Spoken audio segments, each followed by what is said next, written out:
might be familiar with Chris's work already, but he is a #1 New York Times best-selling author who has been honored as a member of Time 100, Time Magazine's annual list of the 100 most influential people in the world. Chris, we have to talk about that. He's the author of 18 books, including 2 beloved series, The Land of Stories and A Tale of Magic, which together have sold millions of copies and captured the imaginations of young readers across the country and around the world.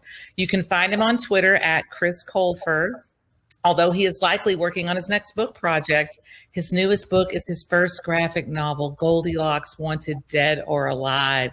We're pleased to be supported in this event tonight by An Unlikely Story, the independent bookstore owned by author Jeff Kinney.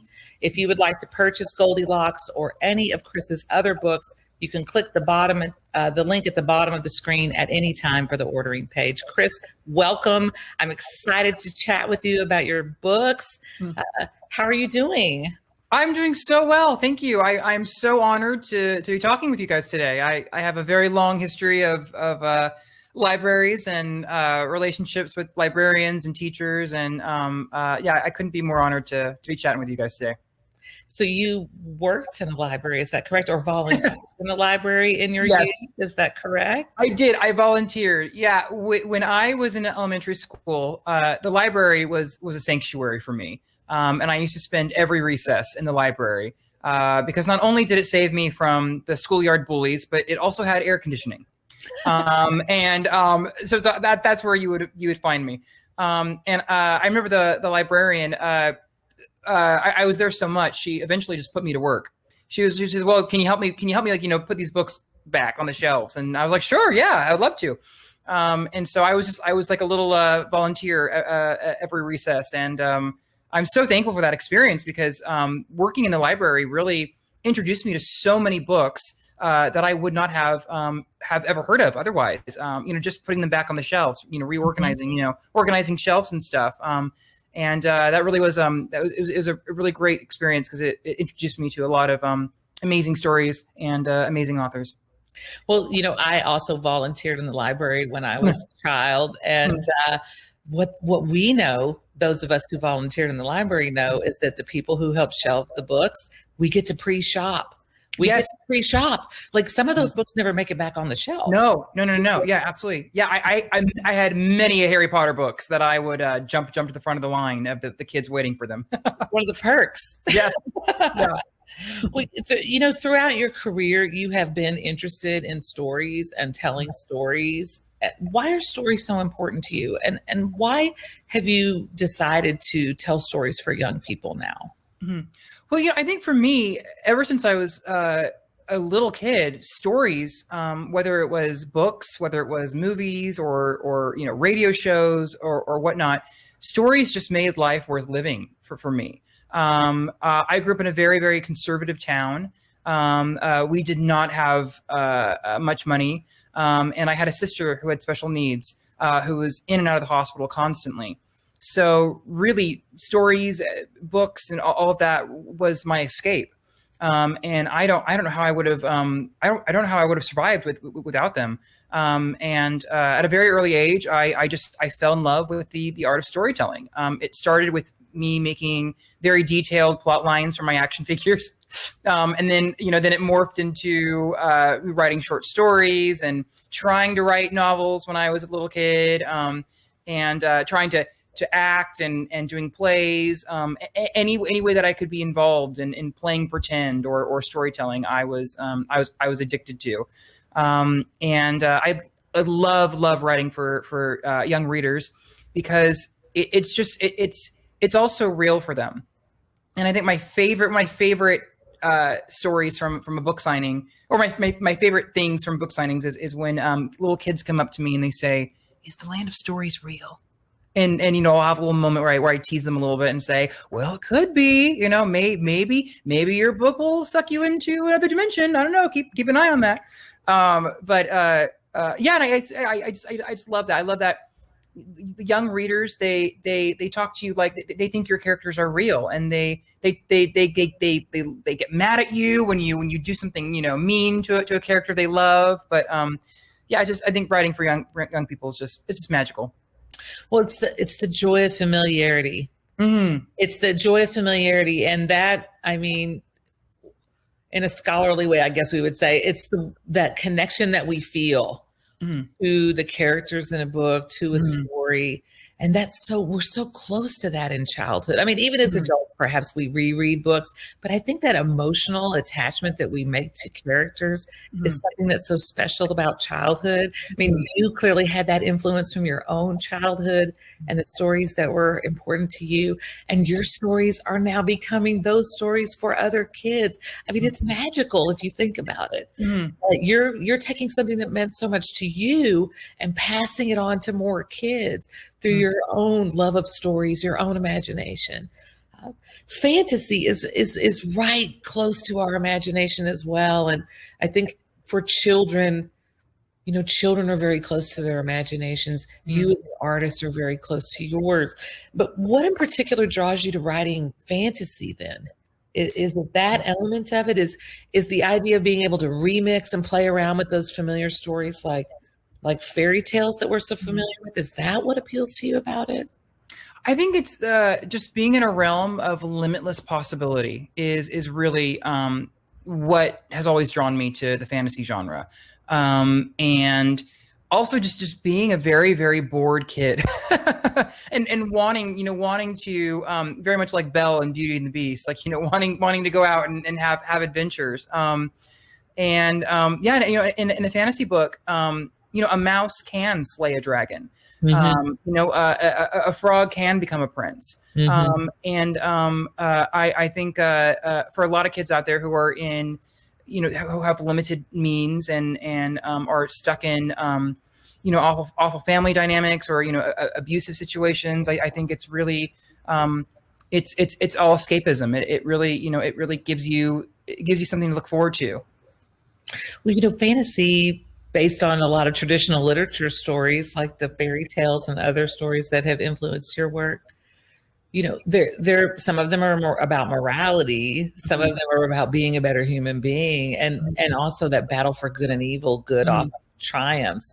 And that's part of the appeal. Right, Sometimes I absolutely. think talking to kids, that's one of the things they like about fantasy. Mm-hmm. The nerdy kid can be the hero and the good guy wins. And kids unfortunately know that that's not the real world. And I think they like to see that triumph sometimes. They like to see the little guy win. Yeah, they want to see themselves win. They want to they want to feel empowered, and I think life can be so oh God, discouraging sometimes that fantasy does give them that little boost. One of my favorite quotes from the Land of Story series is the more the world discourages you, the more it needs you. And yeah, and I think when you show kids, in fantasy, kids winning, kids succeeding, kids leading with compassion, and kids caring about each other and the environment and whatnot. I think you're planting seeds in them that will benefit them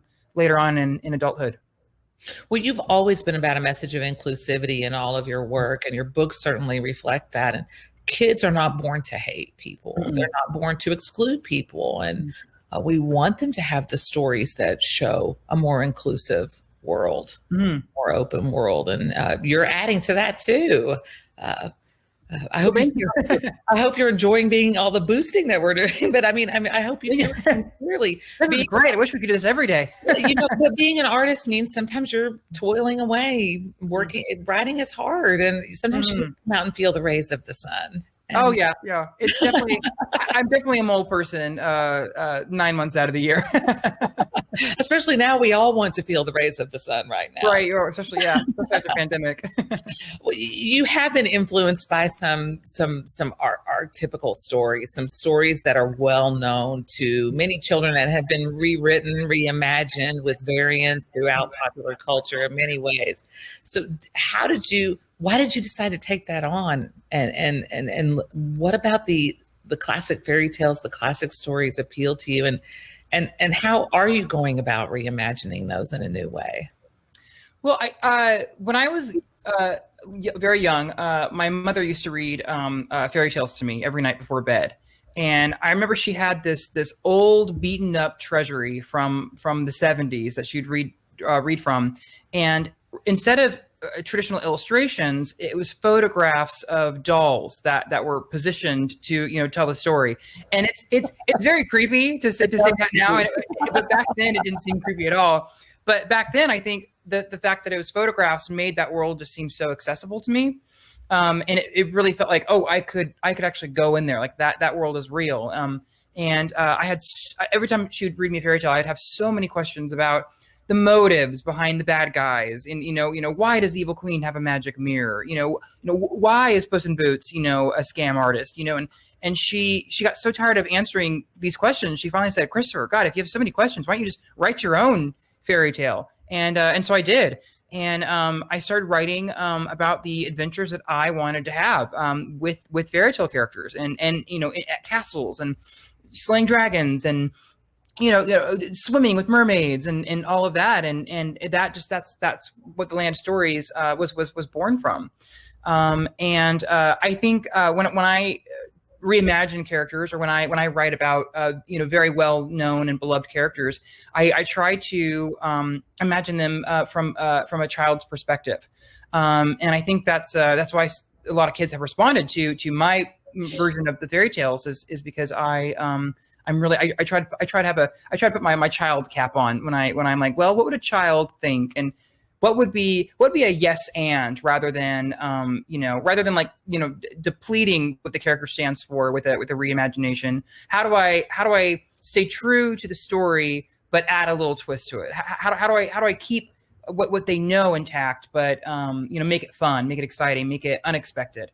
And so I've been doing that for almost a decade now with the Land Stories, and now with A Tale of Magic. Well, it sounds like some of the questions that you asked as a child are about the origin stories. Mm-hmm. Why did Puss in Boots become this person? Why did so? It's fascinating that you've now chosen to tell us about Goldilocks's origin story. Talk about an iconic character in fairy tales. Goldilocks is one, and kids, I think, relate to Goldilocks a little bit because she's naughty. She's good and bad, right? Like, she seems like a good girl, but she's making a mistake. I think you can talk to kids about her like that. So what was it like to take on such an iconic character like Goldilocks then? I mean, you've taken on so many in the series. Maybe you were just comfortable with it, but to go back to her origin story and reimagine it, had you been thinking about that for a while? Had you already written the origin story for her in your head already? You just hadn't put it down in the way that you did here, or was this new for you? Well, I definitely wrote sort of a origin story for her when I was writing the first Land of Stories book. Mm-hmm. And in that book, when you meet her, she is a wanted fugitive. Mm-hmm. And you find out that after her experience with the three bears, she just went down a dark path, and a path of crime. And and in that book, you find out actually she's a very good person that is just in a bad situation, a bad situation that has unfortunately bruised her reputation. And so that's kind of her arc in the first Land of Stories book. Mm-hmm. But I always knew there was much more than that. I always knew, I could do so much with this character. And she became a fan favorite with my readers. And a lot of young women responded to her and would thank me at book signings. They'd say, thank you so much for making the girls just as strong as the boys, which would always break my heart a little, that they felt the need to say that to me. I mean, personally, I've always been drawn to strong female characters. Growing up, my heroes were all women. There weren't many men in the public eye that I related to. So I found myself, wanting to be, Meryl Streep, or wanting to be J.K. Rowling, and really responding to the compassion that a lot of women have. They can be strong and compassionate, where a lot of men aren't all the time. A lot of men are just strong and aggressive. At least the ones that I was privy to when I was younger. So when she became a hit with the readers, I knew I could add more to her story. So I decided she's such a visual character. Like she's a swashbuckling sword fighter. She does backflips. She fights off a pack of wolves with her bare hands. So I decided a graphic novel would be the best way to tell her story. Well, the book is fun. It's delightful to read, and I'm excited that kids are going to get to have it very soon. And you do see all that action right there on the page in a way. Although you're very good at writing descriptive passages of all these action scenes in the books, it's fun to see them on the page. Now you have talked in previous interviews about being a writer means that you can have some control of the material and of the ideas for a while, but you have to give some of that up this time in order to work with an illustrator. What was it like working with an illustrator? Did you have the story all planned out before John ever saw it, or were you able to collaborate? I know it's different with every illustrator author pair. Well, I am so fortunate that that Little Brown, my publisher, gives me as much control as I have. And anytime there is an image in one of my books, I've either designed it, I've either designed the cover and then send it to the illustrator, or I'll just sketch of like the chapter header illustrations and send it to the illustrator. I'm very particular about what every character looks like. Because for one, I'm just a control freak, and another, I know when I was younger, I really appreciated consistency with stories that I would read, I had never written a graphic novel before. I remember when I signed up for it, I thought it would be much easier than it actually ended up being. I thought basically what I would do is I would write a script, and then I would hand it over to the illustrator, and then they would put it in all the panels, and they would decide what to show and what things should look like. And that ended up not being the case. I ended up having to design every panel and write short descriptions for every single box. And I want this one to be a full page. I want this one to be half a page. And I, my poor illustrator, John Proctor, some of the descriptions that I would give him were just like, and occasionally I would do screen grabs of movies, like Charlie's Angels or like Catwoman, and I'd be like, I want her to look like this in this panel. I also drew every character and sent an illustration of what I wanted every character to look like for the graphic novel. So my favorite part about writing is when I get the illustrations back. Either from Brandon Dorman, who's done the Land Story series and Tale of Magic series, or when I would get John's sketches. Just seeing my characters come to life on the page is just, it's really a magical. I keep using the word magical, but it really is a magical feeling. Well, for a kid who started writing when you were 6 or 7 years old, it has to feel magical. Like, when I was a kid, you probably knew you were going to do something, but the idea that here you are all these years later, you have been writing these stories for a decade now. And it sounds like the process of writing the graphic novel perhaps gave you a different lens for looking at the books again, as arduous as it sounded, or surprising perhaps, that you had to go back and look at it shot by shot in the novel. You are looking at your storytelling differently doing that. Are you have a picture book coming out soon? Is that correct? Or I don't. I want to write another picture book desperately, so I'll probably do that in the future. I've written two. One was called The Curvy Tree, and the other was Trebella Throws a Party, which are both spin-offs of the Land Story series. And Brandon Dorman is just, he illustrated those books, and they're just gorgeous. They are just, I mean, I'm so fortunate that not only that I've worked with illustrators that are just so incredibly talented, but also just add so much to visually to what I've created. And I did, like, it's kind of crazy.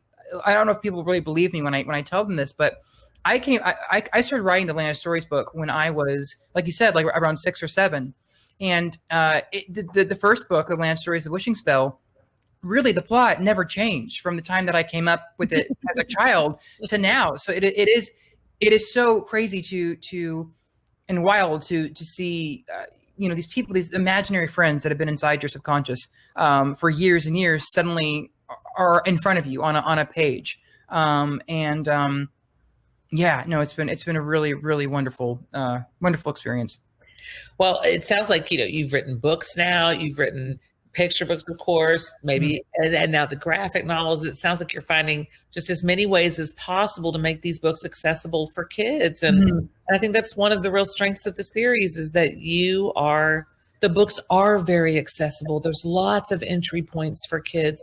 You've got lots of characters for them to connect with. I mean, and not in a way where you stuff it full of characters, but each character singly, there's a kid out there that really is going to connect with, and not just one, lots of them. I mean, you've sold millions of books now, so clearly lots of kids have connected. But you, even in the Goldilocks graphic novel, you even introduced a few new characters to the mix. Is that, can you tell us a little bit about that? I mean, I'd love to. Yes. So when I sat down to write Goldilocks, I knew I wanted to include her, of course, and Jack and Red Riding Hood, who are featured characters in the Land Story series. But I also really wanted to, include more characters that I hadn't used before. So I sat down, I flipped through one of my many, many treasuries and started taking notes of, what characters have I not introduced yet into the world of Land Stories, and what characters could I give a unique spin on. So I ended up adding Puss in Boots, Pinocchio, Little Miss Muffet, and the Gingerbread Man into the world. And Goldilocks and those characters, they kind of form like a little motley crew of misfit superheroes, and they end up, they befriend each other, end up saving a forest from an evil prince. And it was so much fun to expand those characters. Like I said earlier, make sure they were who kids expected them to be, but then add some more fun so that they're even more fun than they were expecting. Like you find out, like Little Miss Muffet, you find out she actually, the spider that sat down beside her was actually her pet spider, and she trained it, and then when that spider laid eggs, she trained those spiders and just trained all these generations of spiders, and now she can control spiders. And she's basically a spider god, and that's her superpower. She sticks all these spiders on the bad guys, and the Gingerbread Man, he's basically the Flash. He has superhuman speed and can run circles around the bad guys, and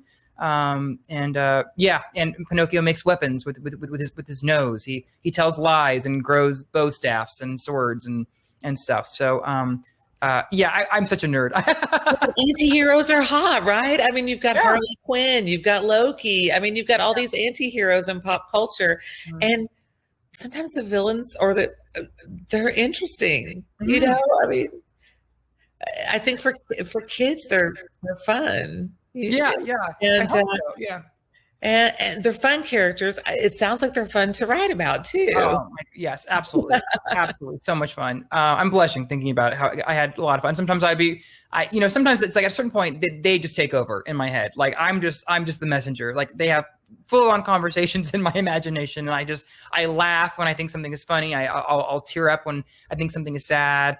And I love writing about unlikely heroes, because I think myself, I'm not to boast myself in any way, but I feel very much like an unlikely hero. I think growing up, I don't think anyone would have thought I would grow up to do all this and to have success. Thank God in not only in writing, but also in acting and I love inspiring kids. I love writing stories that make them feel like they have a limitless possibility, because they do. And it might take more, might take someone a lot longer to get there. And it might be, certain people's paths might be longer or shorter or rougher than others. But I do think you can definitely carve out your own little piece of this world.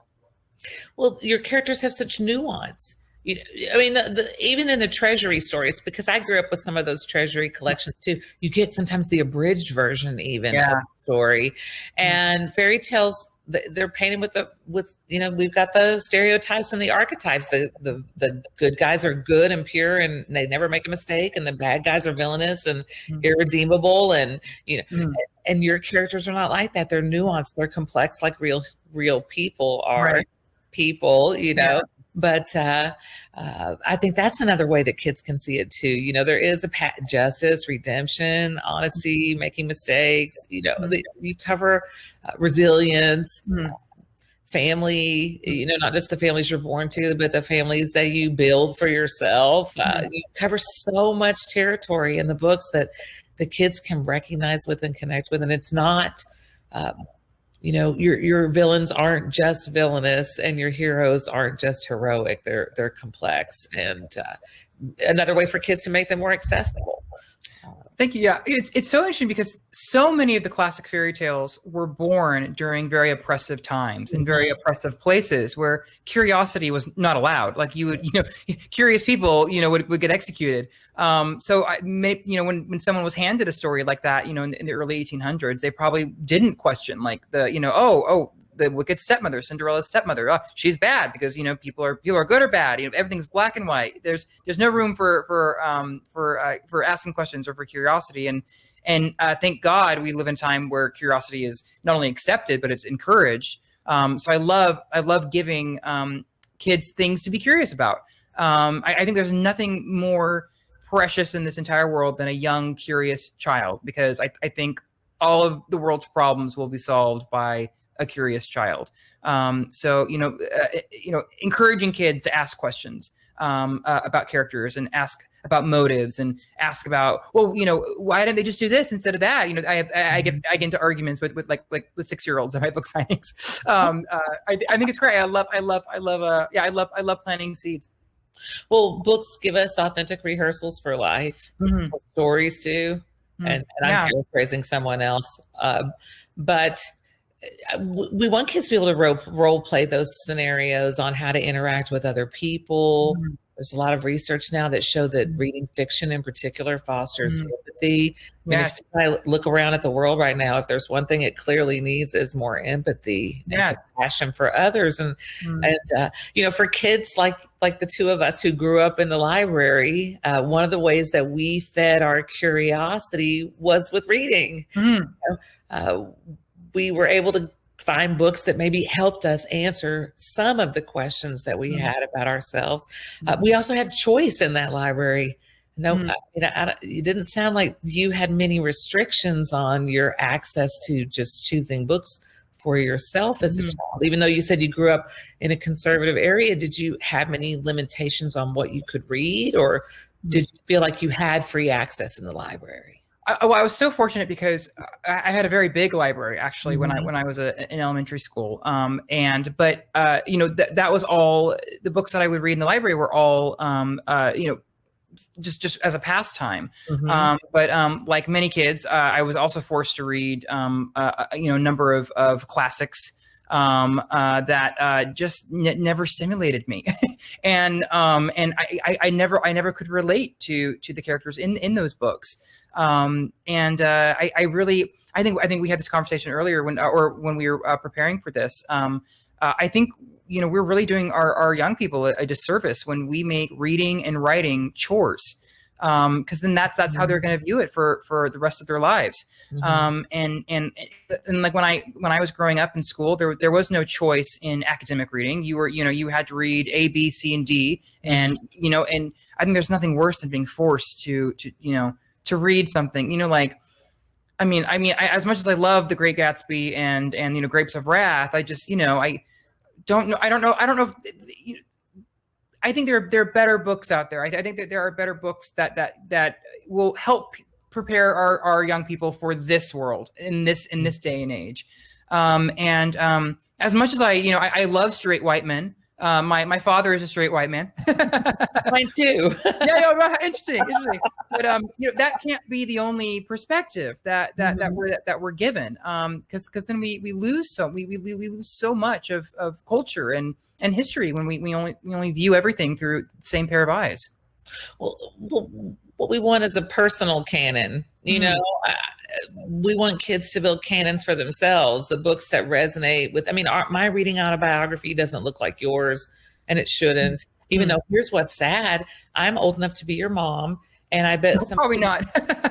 I bet I am. And my oldest daughter turned 30 last year. Oh, nice. So okay, so you are, yeah. So sadly, I bet some of the books we have in common on our reading biography are the same assigned books. Yeah. I read them 30 years before you did. And that's why I think that choice is so important. We want kids to have, and it doesn't just start with the choice, it's the access piece too. You and I had that library that was full of a lot of books, and we want all kids to have that part, because choice doesn't really mean anything if you don't have the collection access. Right, the access, right. So you're writing a lot of books for them. You're making sure they have lots of books to choose from and making them so accessible to so many kids. One of the delights, I imagine, of being a children's author is getting to meet kids and families. And I imagine, haven't gone to a book signing in a while because of the pandemic. But can you share with us a little bit about what that experience has been like for you? How do you see schools and libraries and families celebrating your books? What do young readers tell you?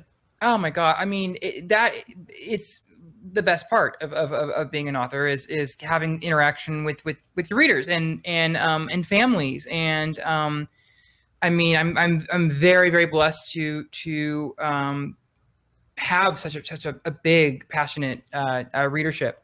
But I mean, what I love the most at writing for kids, especially, is they have no filter whatsoever.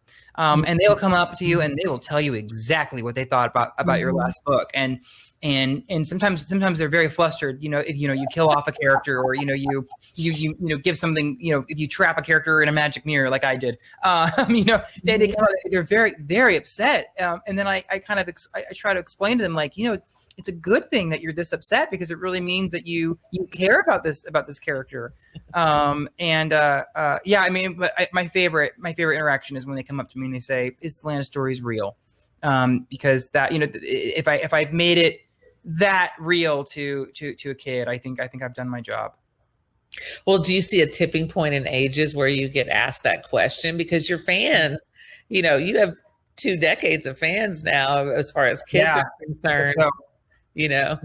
So you've got fans from a variety of ages now. Yeah. It is interesting. Like I'd say around 10 is when the age of 10 is when a lot of kids, or maybe a little older, maybe like 11 or 12 is when. Yeah, I'd say 12. 12 is if they come and they're younger than 12, they're just excited, they're passionate, they want to talk to you about the characters. And then after 12, you can tell they're very excited, but some are a little too cool for school, or some might be a little embarrassed to be at a book signing, but they still want to know about the characters, and they still want to know what happens in the in the next book.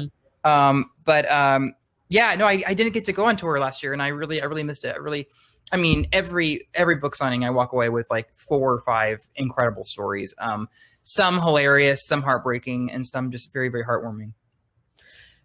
Well, I bet they're excited to meet you. And, I don't think I met a live author until I was an adult. And that's one way that our culture has changed a little bit, at least pre-pandemic, was that perhaps kids got an opportunity to meet an author more often. Do kids talk to you about their own writing? Do they ever share with you their own writing or their drawings sometimes? Absolutely. And I love encouraging young writers. That's a very, very popular theme in everything I've ever written. In the Land of Stories series, Connor becomes an aspiring author. And in the 5th book, An Author's Odyssey, Connor actually gets to go into his own short stories and gets to meet his characters and see the worlds that he created. And that was a very, very special book for me. And I did a young adult novel called Struck by Lightning, which was a companion to a film that I wrote.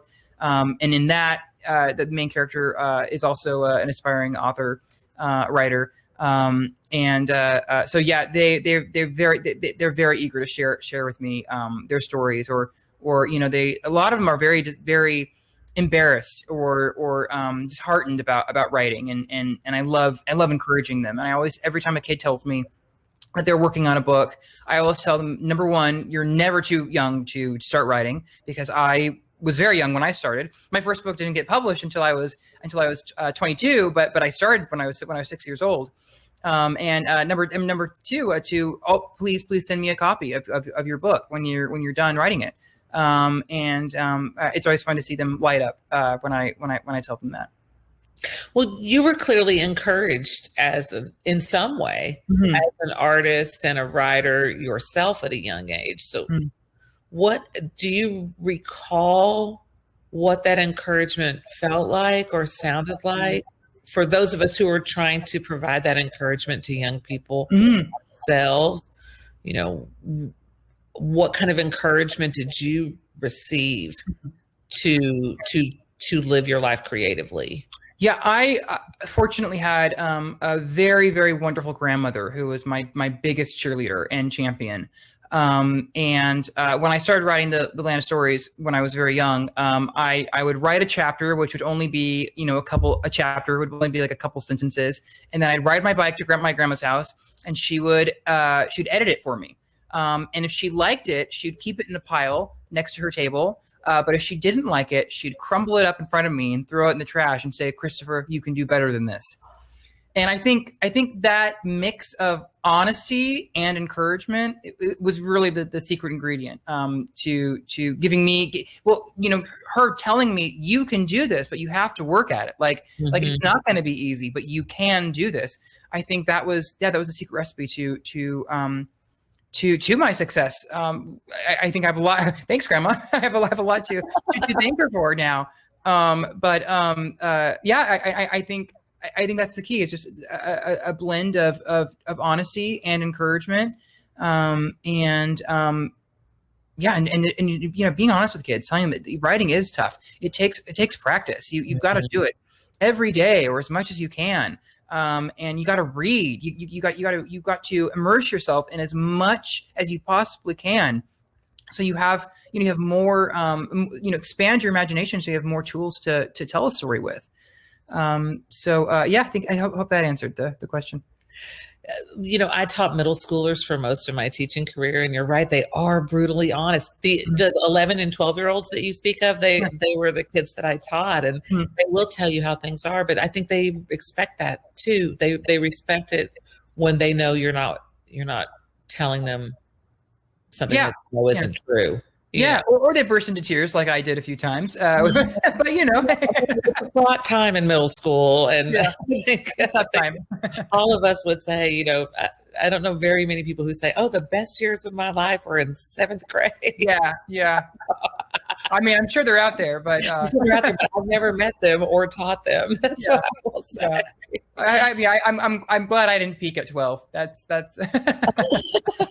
well, I'm glad you didn't either, because now you're still here writing all these fabulous stories for kids, and really, I mean, this could go on generationally. I mean, really, you could be writing books for kids whose parents read your books, and I certainly hope so. Yeah, I definitely so I just finished A Tale of Sorcery, which is book number 3 in my new series, A Tale of Magic. I think I am going to take a little bit of I think it was my 16th book in this series. And so I think I'm going to take a little break from magic for a little bit. Just a little. I just need a little bit of break. I need to recharge those muscles for a little bit, because I'm not sure how else to describe a sparkle, right? I think I've maxed out on my descriptions of something sparkly. I hope to keep writing for as long as people want to read my books. I will always be writing, and I can do it in my pajamas, which that's what could be better than that. and then, eventually go out and meet some kids. It's Mm. not a bad way to go. Yeah. It is so interesting though. It is so heartbreaking though when eventually you start remembering kids. Hmm. As they come to every signing every summer, Hmm. and you see them grow up, and it's so fun to see them grow up. But then when they reach an age where they're no longer your readership, it's like it's almost like an empty nest syndrome. I'm like, oh, goodbye. And hopefully you'll read your kids this book. It's like your own Toy Story moment. I mean, Exactly. It it, happens hundreds of times a day, hundreds and hundreds of times a day at book signings. I felt that as a teacher when my kids would leave and go off Oh, to another yeah. grade. And, you knew that you were just part of the first chapter in their life Yeah. stories, and sometimes you meet them again and sometimes you don't. Yeah. But they're part of your life for that moment, Chris, and you're part of theirs. Thinking about the readers who have met over the years, was it your readers who inspired you to write a graphic novel? Why did you decide that that was the next storytelling journey that you wanted to go on? Well, one, I'd never done a graphic novel before, and Mhm. I grew up. I was a huge fan of graphic novels. I'm mildly dyslexic, so reading comic books and reading graphic novels was always very, very helpful to me as a reader, especially as an early reader. um and also I think just selfishly, just so I could see things like that. I mean the artwork is incredible, and yeah, selfishly I just wanted to see my characters come to life in that colorful, exciting way. Like I said earlier, Goldilocks was really kind of an action star in the Land Story series, so it just seemed like a perfect fit, that she would have a graphic novel about her. I've done a few spin-offs with other characters from the Land of Stories. I did the Mother Goose Diaries, which is Mother Goose. She has like a journal of all her experiences in this world, in the fairy tale world, and that, a diary, because she's always telling very eccentric, elaborate stories in the books. So having her write a diary was, yeah, I think a natural progression. Mhm. And then Red Riding Hood she's a queen in the Land Stories, and she's one of the most misguided monarchs you'll ever read about, I think. So having her write Red Riding Hood's Guide to Royalty, and making it kind of a Machiavelli spoof of like basically spoofing the prince, and her giving her very, very flawed advice on how to run a kingdom and how to treat people, seemed like a natural progression. So I think it was all just a very natural fit. Well, of course, Red takes over a kingdom and then immediately names it after herself. So Exactly. I'm not Yeah. surprised that Machiavelli would be an influence. Right. Yeah, it just fit. It just fit. But it's just fun to go deep with those characters and show them in a different way, and yet still remain true to the vision that, what kids think they know about Right. those classic characters, and that's Right. Like it's an old improv tool. Yes, rather than, and. oh, no, you. And I honestly, there's been so many retellings of classic stories these days, and sometimes I think they're great. Sometimes they annoy me so much, because they say, oh no, the reason you're here, that the familiarity that got you in this seat, we're going to strip all of that away. You were wrong. This is the real story. And it's like, well, why can't it be both? Why can't you tell? Why can't I be coming into this experience being correct in what I think, and then be surprised? Why does it have to be all erased? And that's also, what another really fun part about writing the Land Story series was just how different the classic Brothers Grimm, Hans Christian Andersen, Charles Perrault stories were, compared to how children see them these days. Mhm. And those are Disney-fied. they're Disneyfied, and they kind of get when they get into the film and television wood chipper, they really get stripped of a lot of morality, and for example, like the Little Mermaid. She in the original tale, she kills herself in the very end. She gives up her life, and the whole story was supposed to teach young women, don't throw your whole life away for the first man that winks at you. And the same, like Sleeping Beauty was all about, the parents could have warned her to stay away from spinning wheels, but they didn't, and so that's why she pricked her finger, and the whole kingdom fell under a spell. And it was really fun to introduce those more morals and lessons through the eyes of Alex and Connor, who are the protagonists. It was really fun to educate a new generation. Well, it's the joy of the familiarity and the joy of surprise at the same time. And what makes the surprise even more delightful is that you think, based on your experience of those characters, that you know how it's going to go.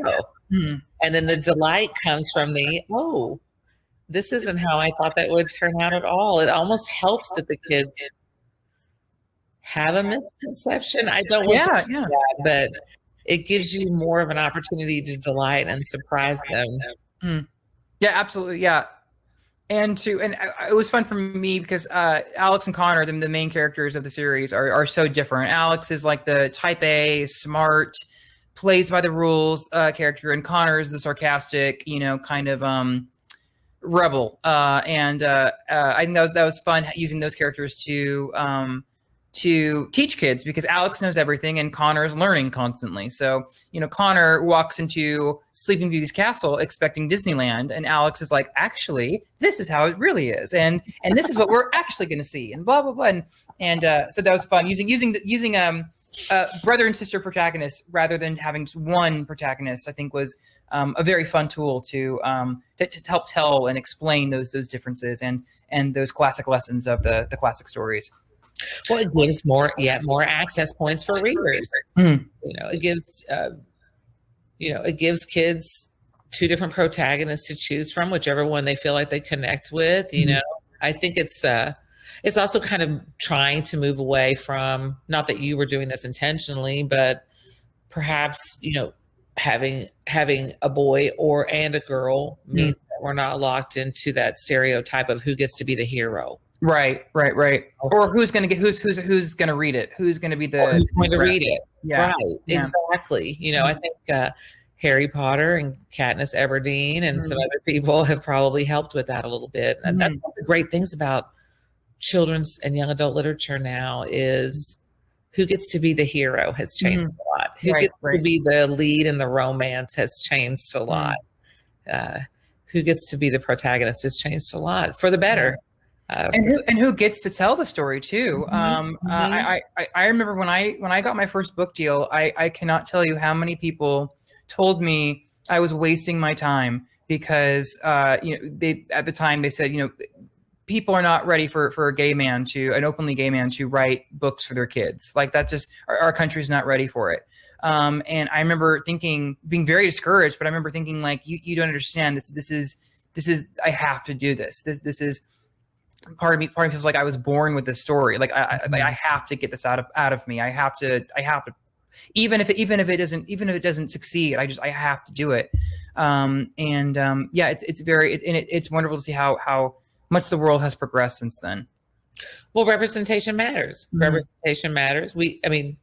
There's a reason it's a hashtag. Exactly. Yeah. It just matters everywhere we go. Yeah. And you're not just, your characters are very inclusive and represent just a wide range of genders, backgrounds, viewpoints. And the fact that you, as you said, an openly gay man, are showing that, hey, I can be an author, I can write for kids. It's you yourself are providing that representation for kids too. Thank you. I hope so. Thank you. And you are. So what do you have a favorite scene or sequence in the Goldilocks graphic novel? Is there a favorite event that happens? We don't want to spoil anything, I'm sure, but can you give us a little taste of what I would love to. Expect? Yeah. So there's one image I think is I have two favorite images in the book because I think they say so much without any words. The first one is the first time we see Goldilocks, Jack, Porridge, which is Goldilocks' horse, Puss in Boots, Little Miss Muffet, Gingerbread Man, and Pinocchio all together, standing together in kind of like an action pose. I love that image because it really is just like the most unlikely people to save the day. And I think it is so funny and also inspirational. And John did a great job drawing it. So that's one of my favorite images. And also towards the end, and this is sort of a spoiler, but I'm not a big spoiler. Goldilocks is trying to save the forest from the evil King Charming, and she tries to rally up an army to help save the forest, and she cannot rally the troops to save the forest. And so there's an image where she decides she's going to take on the entire army by herself, and it's just an image of her, one woman facing an entire army, clutching a sword. And I think, I know I certainly have felt that way, that, you know, it was me against the world so many times. And I know a lot of my readers have felt that way as well. And so I think that's a really a powerful image. And yeah, so you have to see what happens. If you have to, everyone have to read the book to see what happens. Well, you think about that iconic freeze image, which is so pulled from comics, you know, the classic comics. But did you have that? You said you worked very closely with John. Did you have that image in your mind? Did you know that you wanted that unlikely squad of not heroes? Absolutely. Yes. And I mean, just for my own amusement, I thought it'd be hilarious to see, you know, like literally like a little girl with spiders, a cat, and a cookie fighting an army like that. I think that's hilarious. It's one of my favorite movies is Mystery Men. And you know, right, just about, you know, unlikely heroes. And so I definitely wanted to see that. And I definitely, yeah, I'm a very, very visual writer.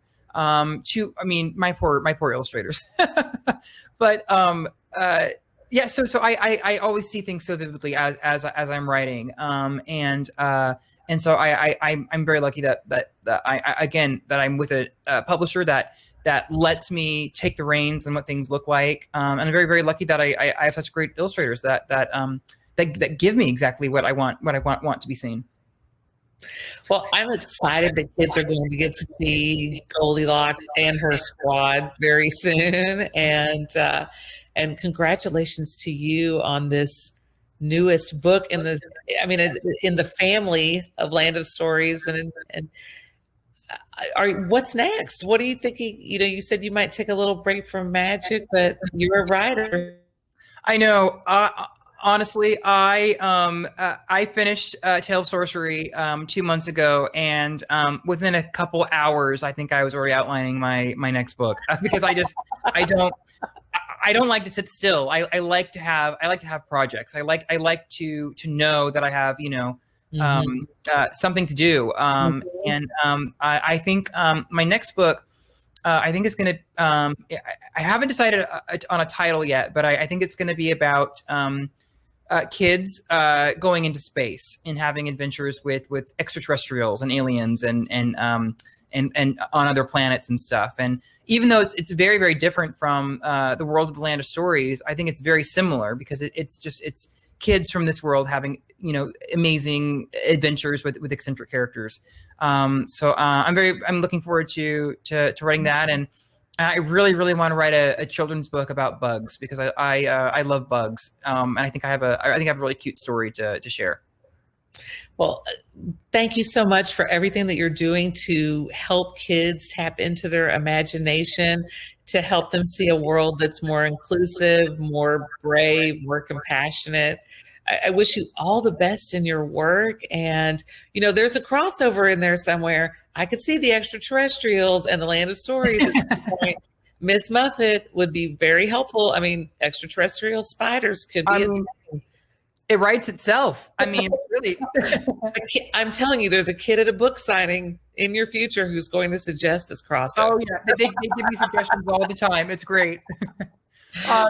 Thank you. Before I go, I just want to say I know this event is definitely designed to you know, help me promote the new book. But if I can just please say thank you to all the incredible librarians and teachers watching. I do not know where I would have been if it weren't for the support and encouragement of some of the teachers that I was lucky enough to know over the course of my life. And a big thank you to all the librarians for allowing kids like me to come in and use their library as a sanctuary when the world gets tough. So thank you from the bottom of my heart.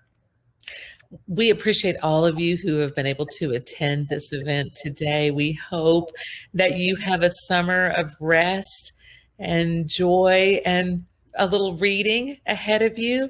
We appreciate you taking time on your Friday evening to spend it with us. Be well and have a great weekend. Thank you so much.